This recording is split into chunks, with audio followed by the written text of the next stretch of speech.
Espero que no parezca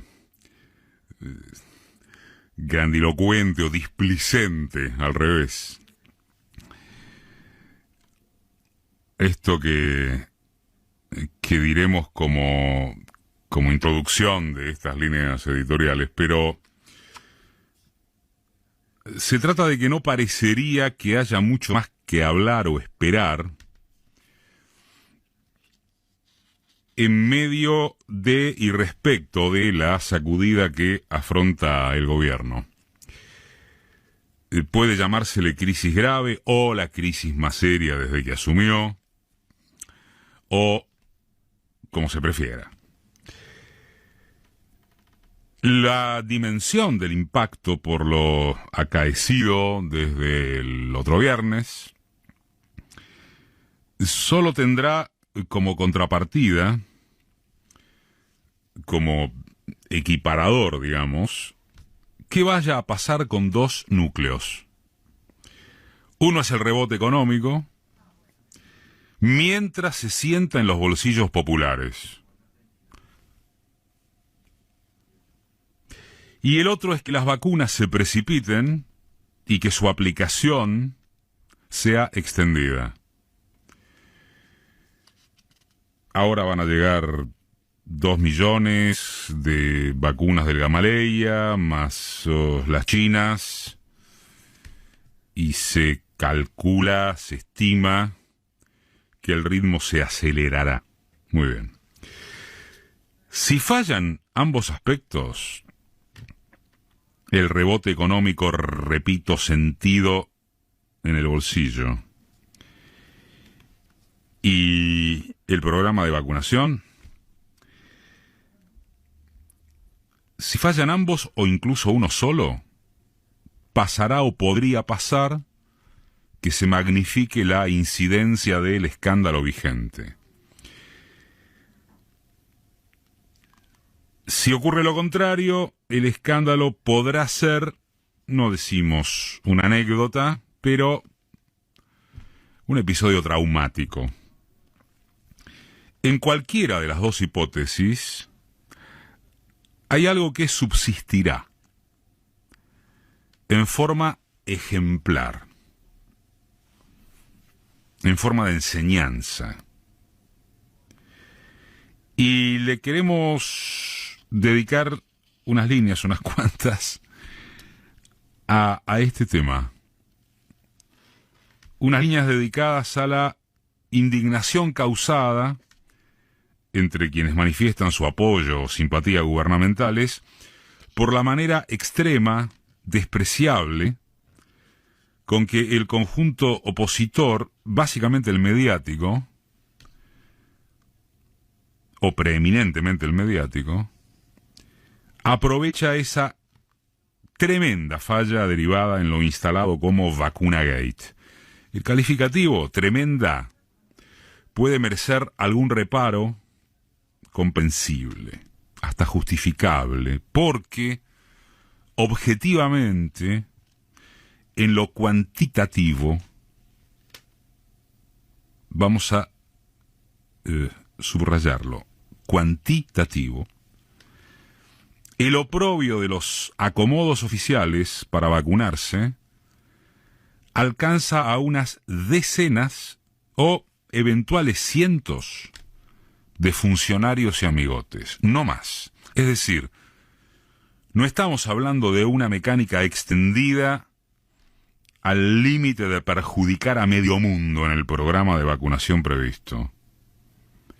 Más allá de las dudas que este presente por, sobre todo, la llegada todavía en cuentagotas de las dosis requeridas para un alcance de proyección masiva. Pero lo cierto es que esto ya no cuenta como señalamiento eficaz. Lo único que importa, o parecería importar,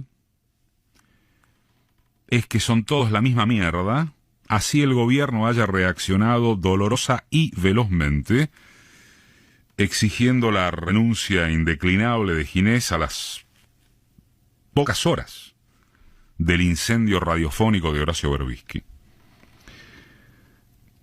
Que son todos iguales, que volvieron para ser peores, que si esto es lo develado, la realidad de los favorecidos del oficialismo debe ser muchísimo peor, y que, en síntesis, no hay forma de levantar la sospecha generalizada. Aun cuando también sucede que en el caso de la provincia de Buenos Aires, en verdad, en rigor, está siendo ejemplar dentro de las vacunas que hay, el proceso, la información, la aplicación. El productor de rabia, como decíamos, es la obviedad de quiénes son los que levantan el dedo acusador de la moralina detergente. Uno mismo siente que es un obvio, preguntando, ¿Mauricio Macri sale a hablar de inequidad y observaciones éticas? ¿Elisa Carrió vuelve a aspirar al rol de fiscal de la República después de acusar al presidente por la pretensión de envenenar al país? Los oligopolios mediáticos, uno de ellos en particular, Clarín, en medio de estar desobedeciendo alegremente la pauta tarifaria de los servicios de cable e internet, sencillamente está tocada de trasero a las disposiciones oficiales, ¿esa gente se encoleriza contra una vacunación digitada? Hay derecho anímico a no tolerar que vengan a ofrecer lecciones de ningún tipo los promotores del odio de clase, de la destrucción sistemática de este país en términos de redistribución de la riqueza y del aprovechamiento corporativo de sus preeminencias. Pero hay también la obligación política de no descansar allí por parte de quienes sí expresan o tienen razones para esperanzarse en algo diferente, por fuera de que la corrupción y el ventajerismo son fenómenos universales de los que no está exento ningún gobierno de ninguna parte, de ninguna época. Lo que se advierte progresivamente en medios y colegas de inclinación oficialista, manifiesta o moderada, es que responden a las imputaciones opositoras marcando andanzas similares en el mismo terreno. Que el gobierno de Cava, qué palabra espantosa, de acá de la ciudad privatizó de hecho una parte de la distribución de las vacunas, que es cierto, es otro escándalo. Que hay comités de los radicales donde se vacuna con privilegios solo adjudicados a la cámpora, que en las gobernaciones cambiemitas ocurre otro tanto, nada de eso sirve, pero no solamente porque una acusación del tipo que fuere no resiste a ser contrastada mediante otra de signo tan inverso como idéntico, por aquello de que en el mismo lodo todos manoseados, no. No resiste porque no puede cometerse la ingenua irresponsabilidad política de pretender que a un gobierno de dirección popular le será exigido moralmente lo mismo que a uno que representa los intereses de las minorías del privilegio. Es bastante o mucho de lo que escribió Jorge Alperín en su columna del miércoles pasado en Página acerca de por qué a ellos, al establishment, a los mediáticos de la vara moral desde derecha, no les entran o entrarían las balas. Acusan desde el gobierno y desde el peronismo a los formadores de precios por la inflación. Bueno, la narrativa individualista piensa que un empresario hace lo que tiene que hacer, su búsqueda de ganancia, y no se le puede pedir sensibilidad social. Está para otra cosa. Él es nuestro salvador porque crea riqueza. Todas las picardías que cometa en el camino son parte de su manual del triunfador. Pero si el gobierno actúa contra los formadores de precios, no dirán que el Estado hace lo que debe hacer, sino que comete un atentado contra la libertad que castiga a los inversores.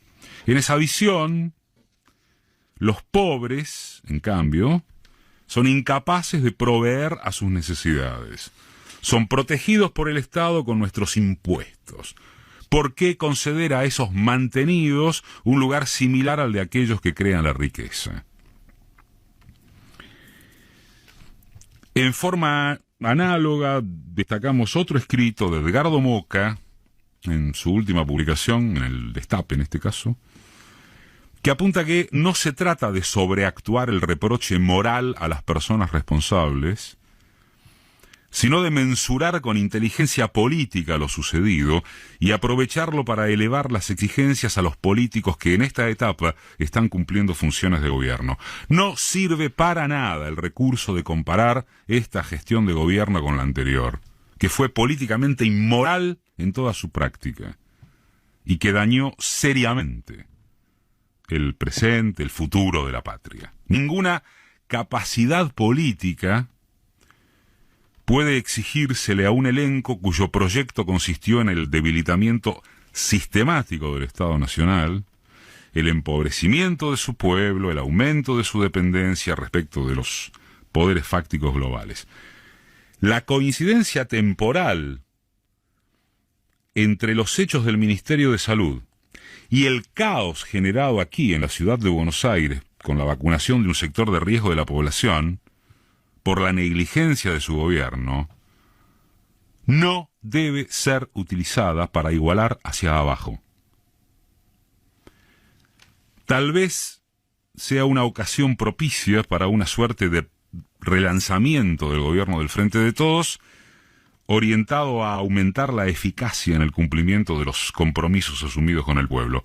Está haciendo falta un impulso de la capacidad política, forma superior de la moral.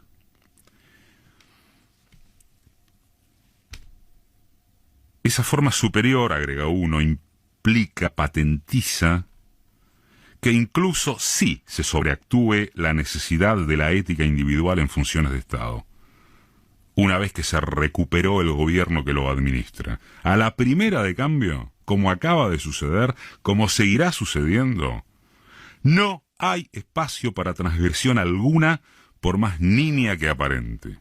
Involucra a la militancia, al cuidado en el manejo de las redes, al no cancherismo porque total nos van a pegar de cualquier manera, a exhibir recato de articulación entre lo que se dice ser y la forma en que se muestra que efectivamente se lo es.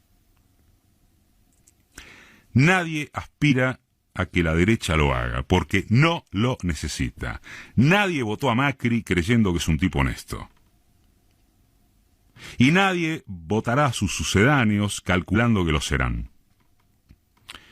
Quienes votan derecha no aspiran a ejemplos morales. Quienes votan y apuntan ser otra cosa desde el lugar ideológico, político que sea, primero deben demostrar con sus actitudes que efectivamente lo son.